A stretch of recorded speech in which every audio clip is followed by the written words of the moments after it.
Hey, everybody, welcome to the Multifamily Legacy Podcast. I'm your host, Corey Peterson. Another great show.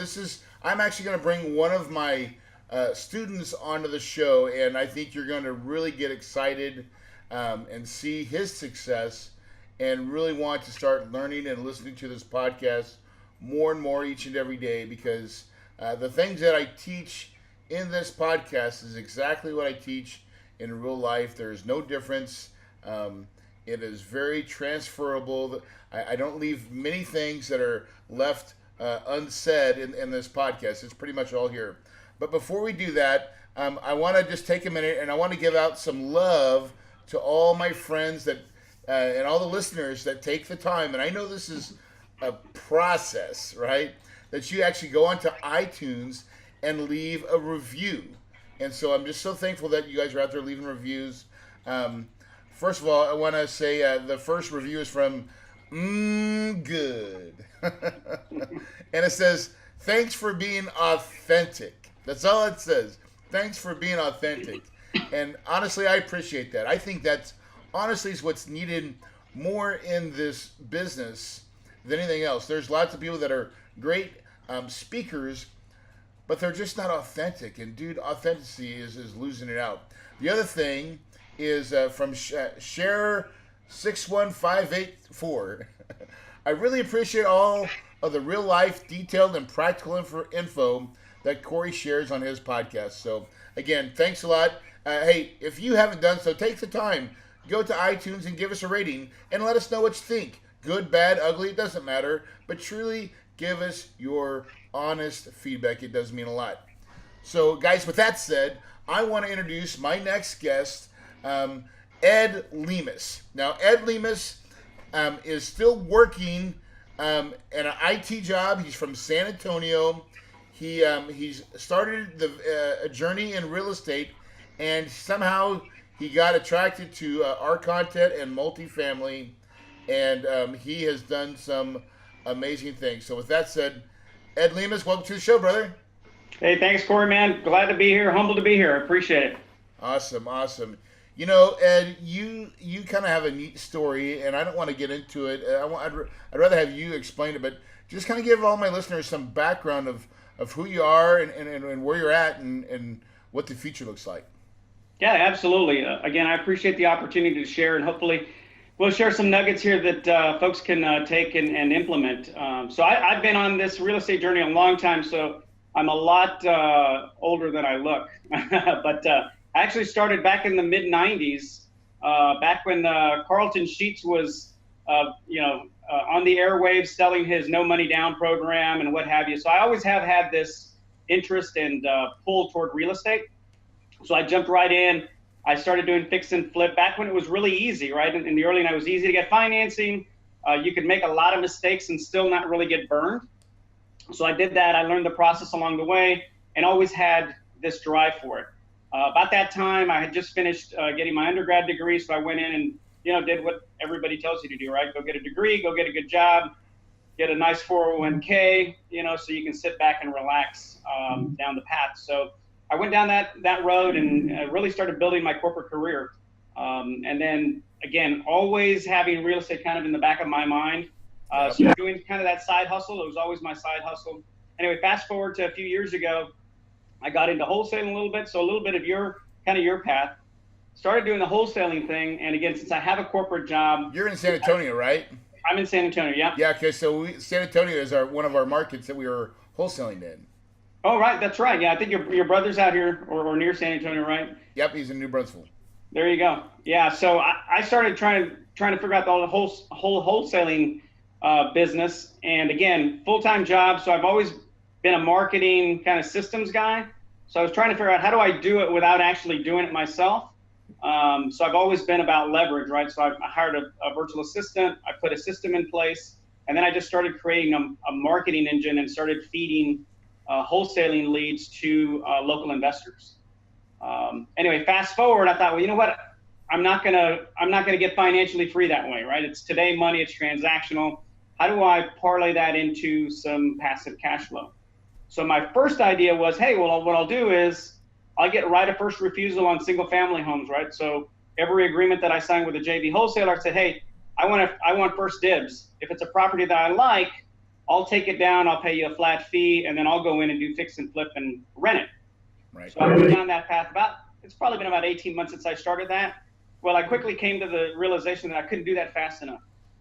Right. So I got two properties, full-time job, again, just trying to manage it. Along the way, I was always kind of researching multifamily.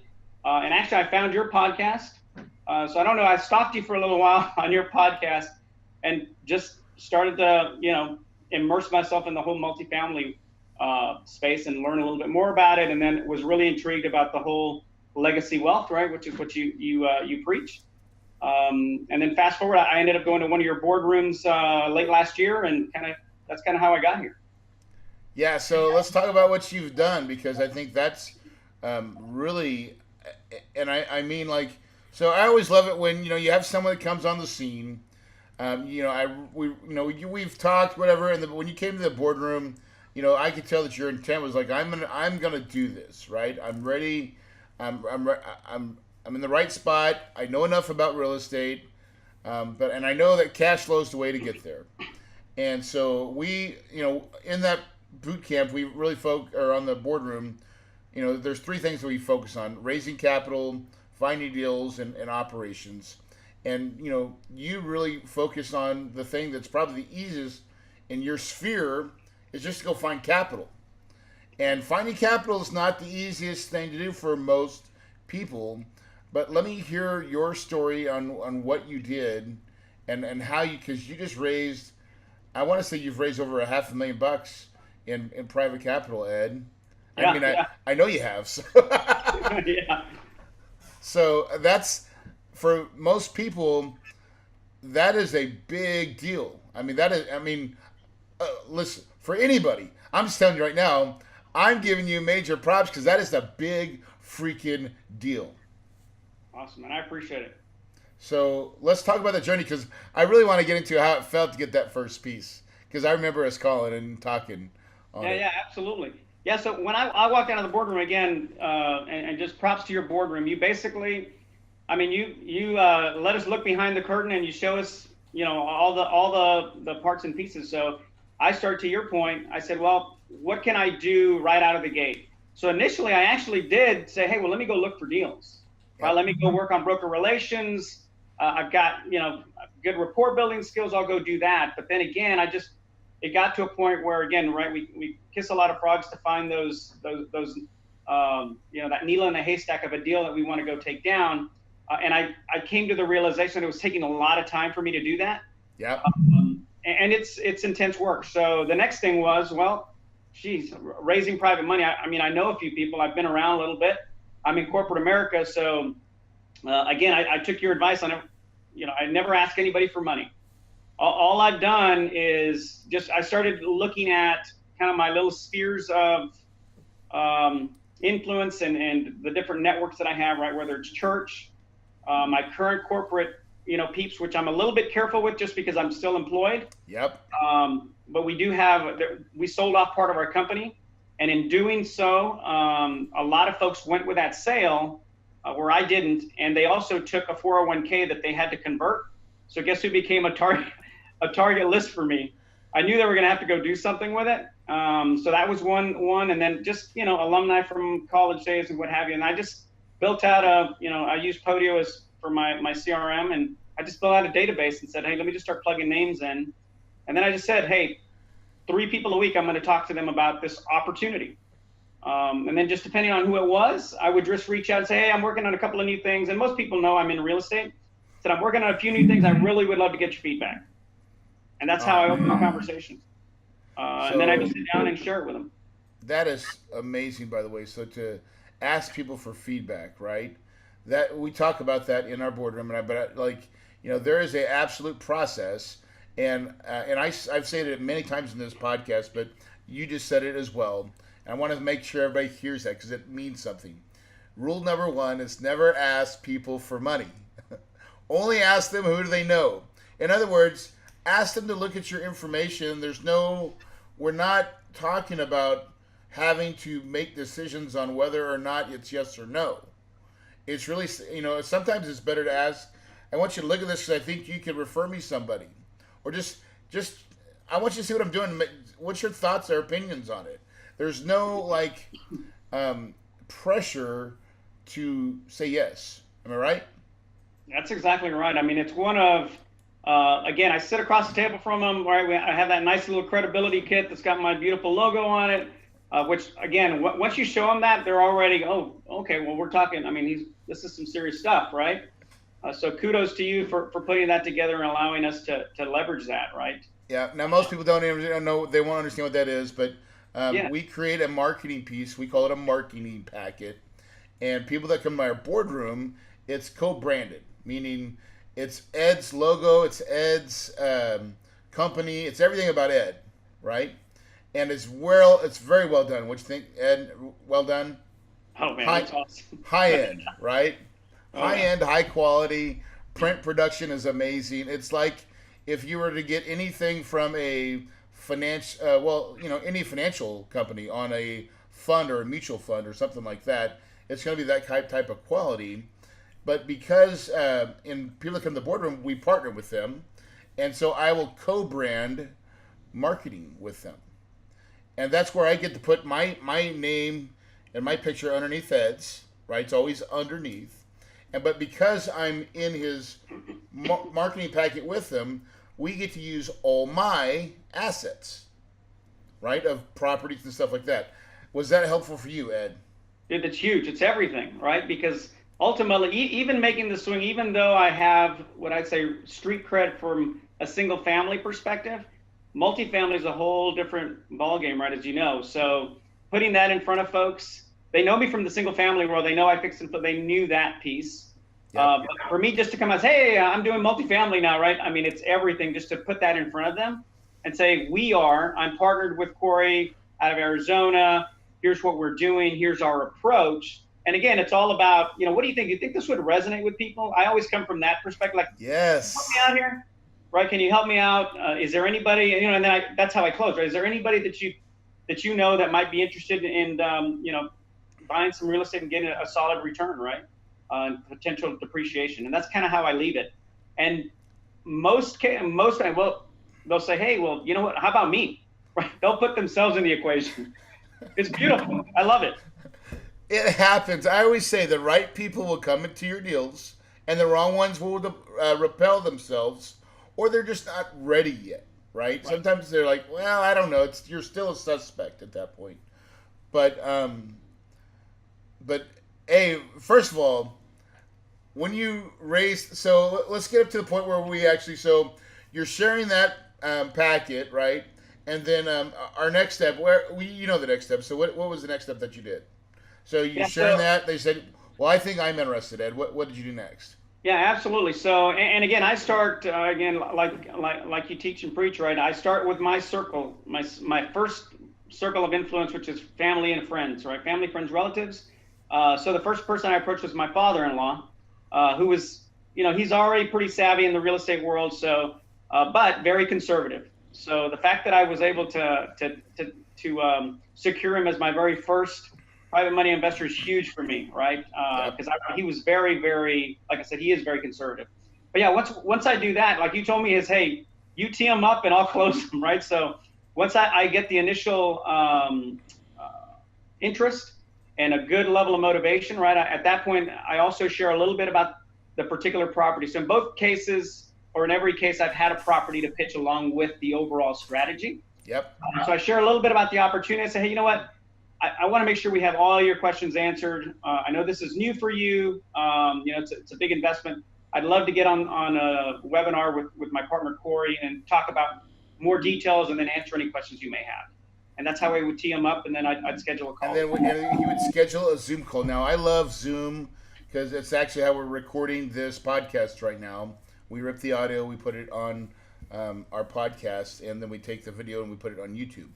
But the power of Zoom is, or GoToMeeting. There's a bunch of different applications you can use. But I like the Zoom because I can see who's on the other side real easily. And then we can share screens very easily. And that's all we did. So Ed would come in, and now this can happen this is like the way we've set up a deal, right? as a partnership. Now, Ed could have just had his own deal, and he would have done it still the kind of the same steps, right? Because normally when you're first talking with someone, you're not in a spot where you're like, hey, we're going to do a full blown presentation on the deal, right? And you're going to want to set that aside and make that a separate. You want their undivided attention. I need an hour of your time. We are going to do, and we're going to answer all your questions about the actual deal that I maybe had put in your hand or I sent to you in an email, right? That's usually the process. And so what Ed did is he helped set up Zoom calls or Zoom appointments. And that's what I love about Zoom is you can have partners in different states and different cities. Ed's in San Antonio, I'm in Phoenix. But we have no problem coordinating our schedules to make it work. Well, sometimes Corey's schedules get screwed up, right? But for the most part, but not very often with money. When we're having money calls, those calls are those don't get rescheduled. But and so we would go on these. We would basically now. Let me ask you this, Ed. Too, by me going through that property packet, was that helpful? Do you see it? You saw me do it many, many times over. And what would you say about the way that I did that? Was it? Tell me what you thought about it. Was it like in your mind? You see me repetitively do it. Yeah. What did you notice about it?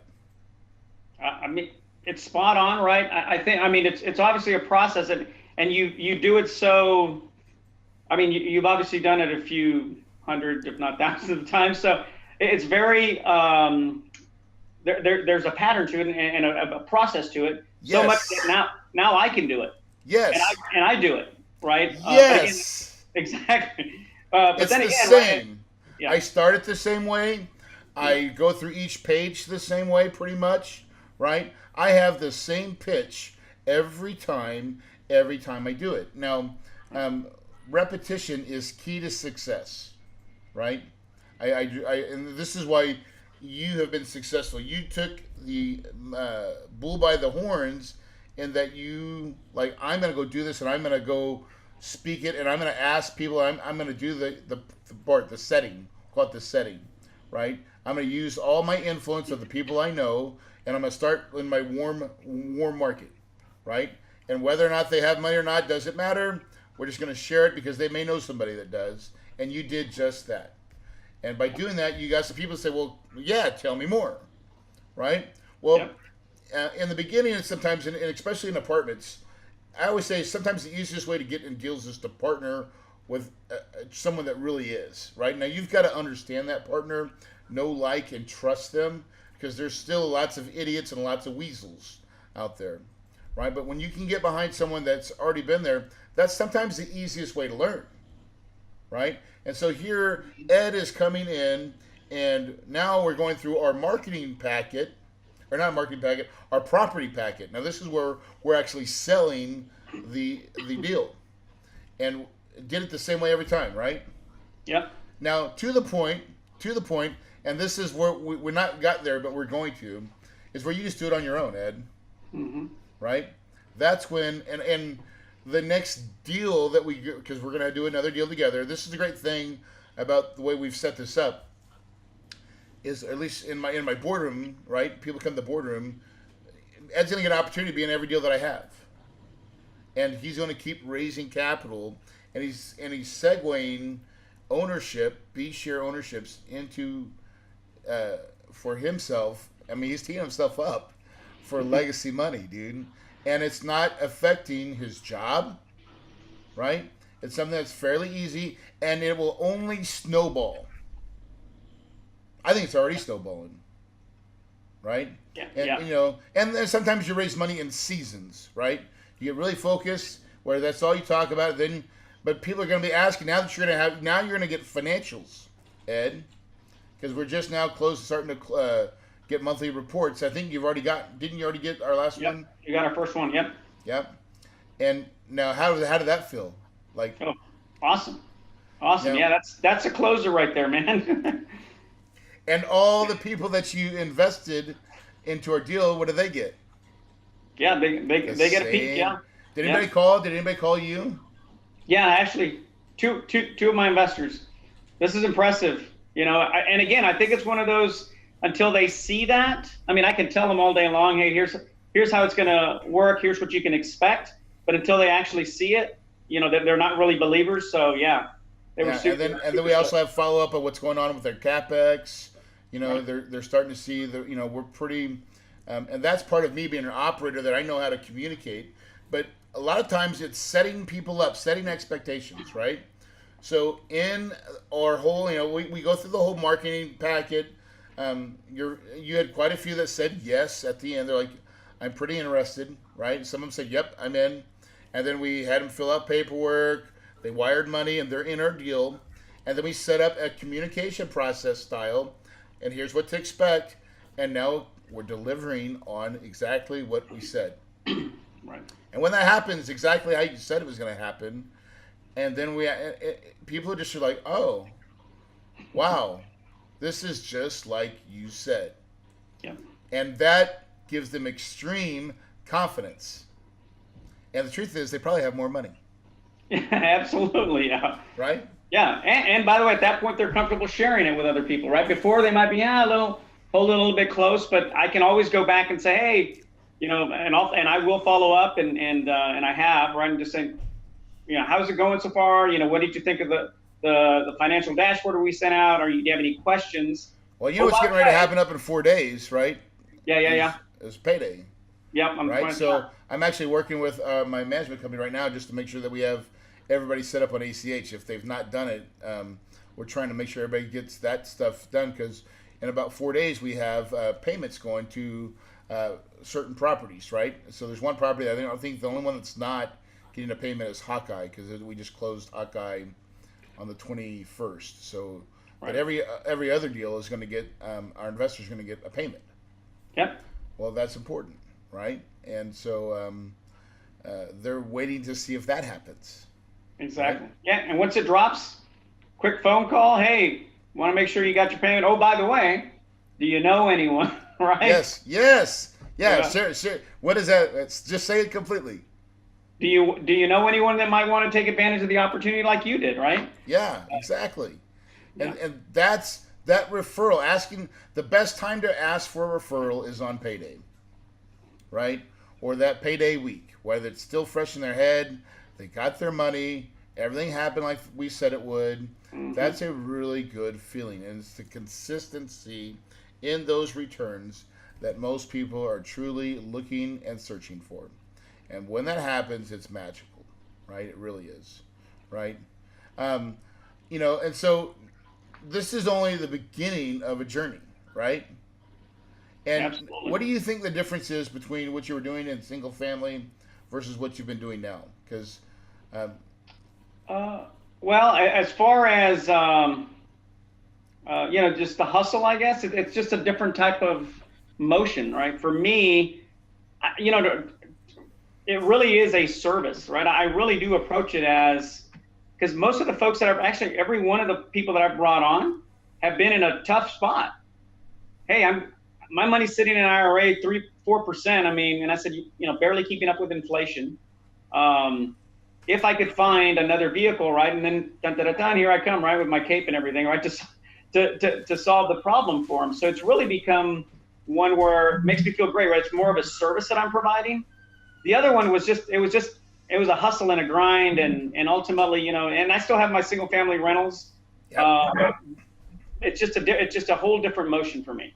But you're playing a whole different game, and this is a money game. It's a legacy game as well, right? Absolutely. So you're stacking chips now, because truthfully, you've not made a crap ton of money on the deals that we've done, right? Not yet, right? But it will happen. So as we keep getting more and more ownership in deals and bigger chunks, and the ability to start raising capital, because there'll be a time. I always say getting your capital activated is sometimes one of the most precious things ever, because when they know that Ed is the deal maker, the deal supplier, right? Even if it's Corey's deals, I'm never going to bypass Ed, right? And so they've got to go through Ed to get to me. And in that, Ed becomes now the supplier of deals, and not so, and more so, is Ed has become the grower of money, right? money flows, cash flow, right? It flows from people that can't make it work or grow to people that can, right? And you've now established yourself, and you will continue to establish yourself as a person who can take in money and invest it, make it grow, return the interest and the principal one day, right? And that is valuable, valuable, valuable. That sets yourself, because most people are horrible with money, right? Horrible. Yeah. That's why money is like, it's like taboo for most people. But the truth is, and you said it, Ed, is people have money problems, right? And when they look in their IRAs, and what was the story? You said, I think you said what, they're getting like 3 or 4% or something. Yeah. Yeah. And they don't trust the stock market. Look what happened to the stock market, right? Yeah, that's been huge, right? Just based on that volatility, right? I use it to my advantage to say, hey, do you want consistent returns, or do you want to, play the stock market and hope that you get the return that you want, right? Right, on that roller coaster, right? Yeah. And most people don't want to be on the roller coaster. I think most people just want something nice, steady. It doesn't have to be crazy, right? But just something steady. Is that what you were seeing too? Absolutely. And I think it goes back to, we spent quite a bit of time on kind of what's the avatar. Yeah. Because I have been referred to people that are not the appropriate avatar, right? And again, it's, these. So talk about that, because no one knows what that is. Yeah. So again, it's really being very clear on who that profile investor is, right? So we talk in the boardroom a lot about who it's not, right? So it's not, folks that are looking for, these crazy returns, and they're, really at the end of the day, they're gamblers, right? Because I've had a conversation with a few of those, and they're making a ton of money. But again, it's not the right vehicle, right? So we're looking for those folks that are looking for consistent, solid returns for, again, their quote unquote safe money. So retirement money, an old 401k, an IRA, whatever, that they are holding on to dearly and relying on to get them through the rest of their, their adult life, right? So those are the folks that I target, and those are the ones where it resonates the best, right? I Because just you said Yeah. gambler, right? Those are gamblers. And I see lots of gamblers out there, right? Mm-hmm. And they don't mean to be gamblers, and sometimes they don't even know they're gambling until like the market corrects and all their money goes away. Right. And then they say, "Oh, I guess I was gambling." They didn't know that. Yeah, exactly. Right? But I think that's a great, powerful statement of what you just said, Ed. Is because a lot of people are not the right fit, right? But the ones that are usually want a consistent return, and they usually are the ones that are in IRAs, 401ks, those types of vehicles, and we can normally beat the stock market. I mean, we do beat the stock market, and then we do it consistently.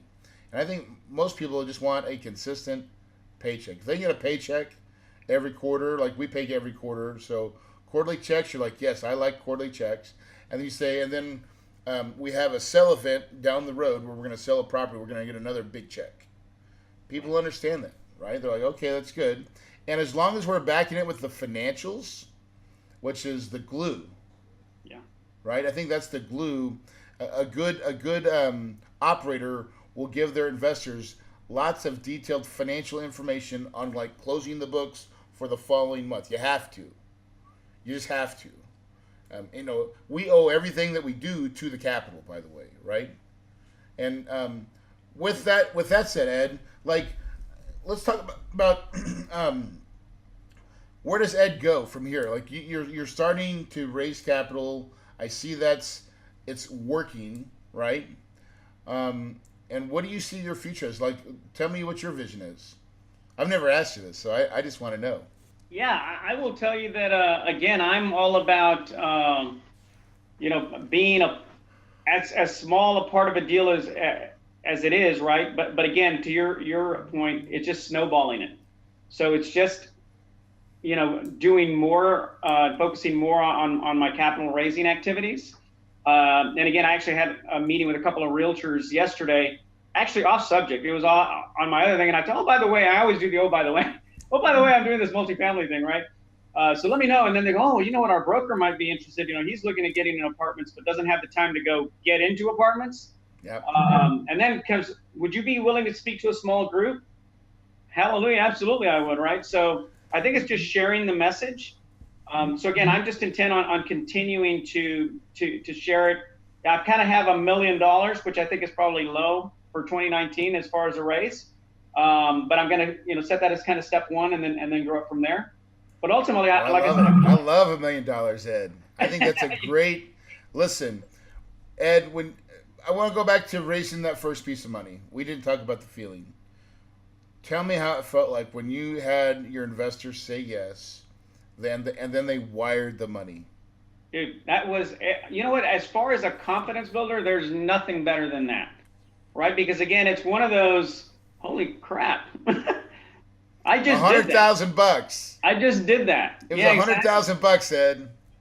Yeah. No, it was huge. It was huge. So that. And we didn't sell and that's the beautiful thing. We didn't sell this guy. Right. We just offered an opportunity.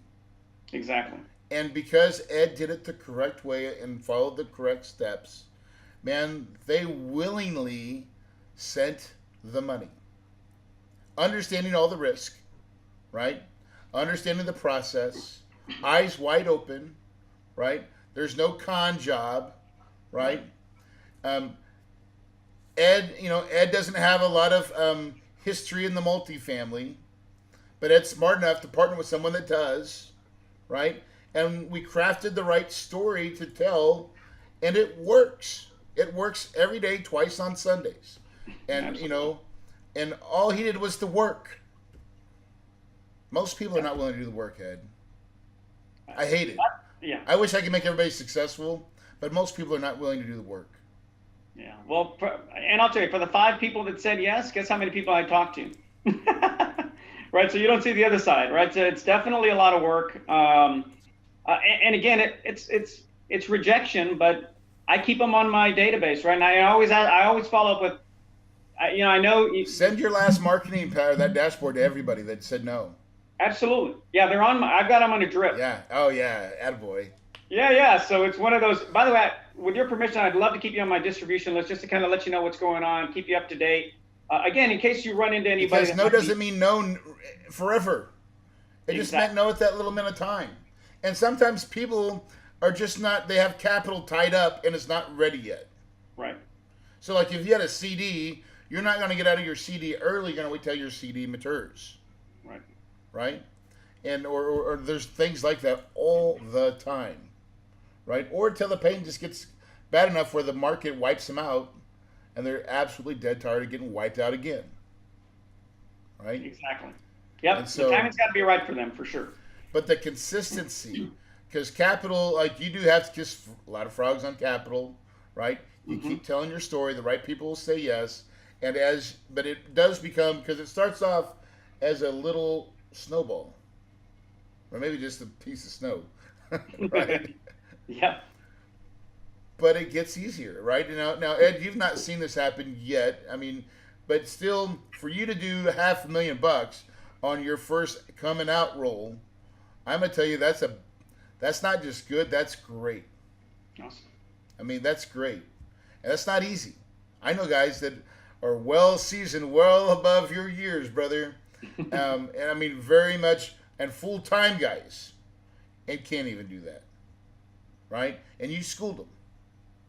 You ran circles around them.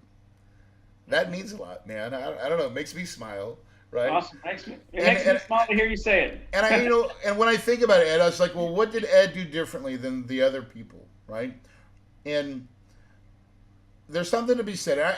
I'm writing a book. It's not out yet, but it will be hopefully in March, called "Copy Your Way to Success," what your teacher never told you. And all Ed did was take something that has worked for me, right? And I've laid it out and said, do this, do this, do this, do this. And guess what Ed did? Brother, what'd you do? Yeah. What you told me to do. You just did exactly it. Yeah. And guess what? It works. Imagine that, right? If people would just be able to take the instruction and not try to change it in any way, shape, or form, and just go do it first, right? I always say, in the beginning, when you don't have like the right words, the right script, or the right stuff, borrow someone else's and do it enough till you have it memorized stone cold. And then at that moment, you can now transition to tweak it, make it yours, right? And because then you can, because then it doesn't matter. In your mind, you already know the solid information. You can put your little spin on it that makes it Ed, right? But until then, just keep the cookie cutter the same way and just cut the damn cookie, right? Amen. And Yeah, brother, you've done that in spades. Yeah, one of the biggest, when I say one of them, there were a lot of nuggets in the boardroom, but one of the things that really resonated and I took to heart was how you introduce yourself to somebody new. Yeah. Guess what I used to do? I'm a real estate investor. That used to be my line. They go, oh, okay. You're either a realtor or you're a fix and flipper, right? I mean, they tend to go there, but I went, I just do my little line, right? I buy cash flowing apartments across the country that provide my investors a solid return on investment. How's the stock market treating you? That's it. And that is a conversation starter like no other, brother. Oh God, I love it, dude. I love so when you say that, what happens? They go, huh? Well, first they're shocked because I don't think they've ever had somebody give them that long of an intro, right, or that detail. But they will, well, what does that mean? What do you mean you buy apartments, right? So then that just starts a conversation. Boom, they go right into it, right? Yeah, that's it. Yeah, so it's always about trying to set yourself to have more conversations, right? Exactly. Most people but when you say if you want to talk about money, which is what you're trying to get the conversation about money, right? We do apartments and then we offer our investors. So like somehow like we want to talk about that. And if you just say, well, if someone says, hey, what do you do? And you say, oh, I'm in real estate. They automatically just think that you're a realtor, even if you're not, or you might be a fix and flip. But normally they almost always say, oh, so you're a realtor. And that doesn't get anybody excited, right? They're like, oh, I better hide because he's going to ask me to sell my house. Yeah. Right? And but when you start learning these skill sets, it is amazing. And dude, I mean, hats off to you, Ed, because I love seeing successful people. I love seeing someone taking information, just like this is all I've done all my life, right? I always say I'm not that smart, right? But all I've been able to do is I've just copied really successful people, and I've done what they did, and I didn't do what they didn't do. And lo and behold, I figured some stuff out. I've become successful. But it wasn't because I was, super smarter. I had a brainiac brain that I could, do something no one's ever done before. That's tough. But I can follow a path, right? And that's all I've done is followed good paths that I know lead to something that's better than where I was at. And brother, you are well on the path. So, biggest takeaway from the Kahuna Boardroom? Again, it goes back to, I'm kind of cut from the same cloth as, find that individual that's doing what you want to go do, and then either copy them or figure out how you partner with them, which is what I did. But the biggest one is, what's that? You did both. Yeah, exactly. The biggest takeaway is really talk to everybody about the opportunity, right? And I have in the past been guilty of, pre-qualifying somebody before I even talk to them. So I just share it with everybody because you just never know. And a good example, one of the investors in our last deal with Hawkeye came from a realtor friend of a friend.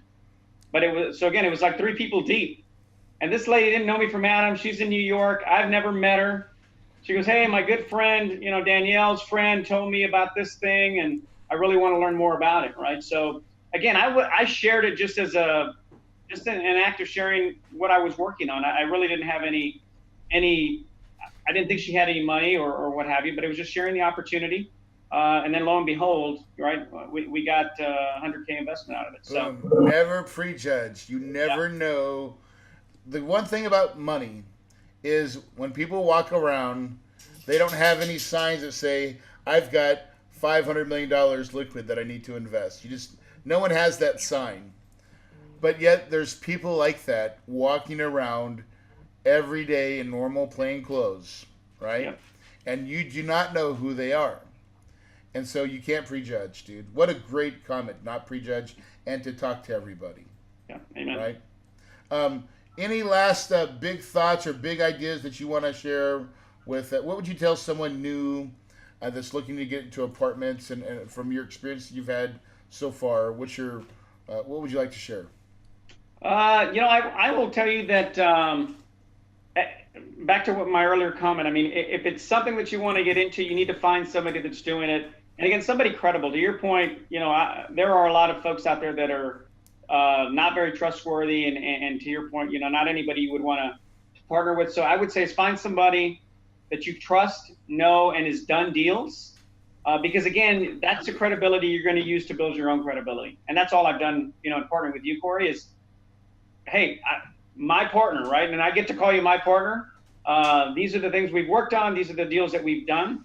So it's really just leveraging the credibility, the experience of someone else to help catapult you to where you want to go.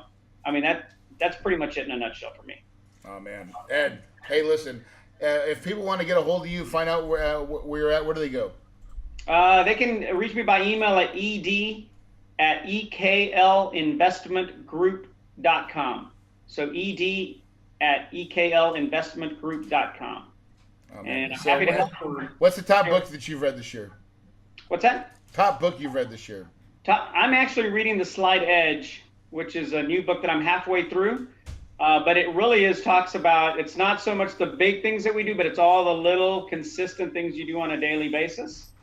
So for me, taking it back to this is, I want to talk to at least 3 people a week about the opportunity. And then just hit that consistently. Some weeks maybe I don't do 3, maybe 2, but I always shoot for 3. And I like the whole thing about never eat alone. So I'm going to eat lunch. So I might as well eat it with somebody and share the opportunity and go from there. Yeah. Oh, dude, love it. Ed, thank you so much for spending your time with us. Hopefully everybody out here listening to the podcast just got inspired to do something big. 2019, we are in the first month. It is just beginning. Make your 2019 something to be remembered of. If you've not done so yet, go to kahunawealthbuilders.com, opt into our quick start workshop. It's free. Okay, you should do that. You should probably even get my book. You can go to whytherichgetricher.net. That's the current book that I have right now. We can get it. We'll give it to you free, plus shipping and handling. With that said, guys, listen. Whatever you put your mind to, when you truly meditate on it, think about it, start to believe it. Because when you believe it, you can achieve it, and your paradise is absolutely possible. Thanks, and have a wonderful day.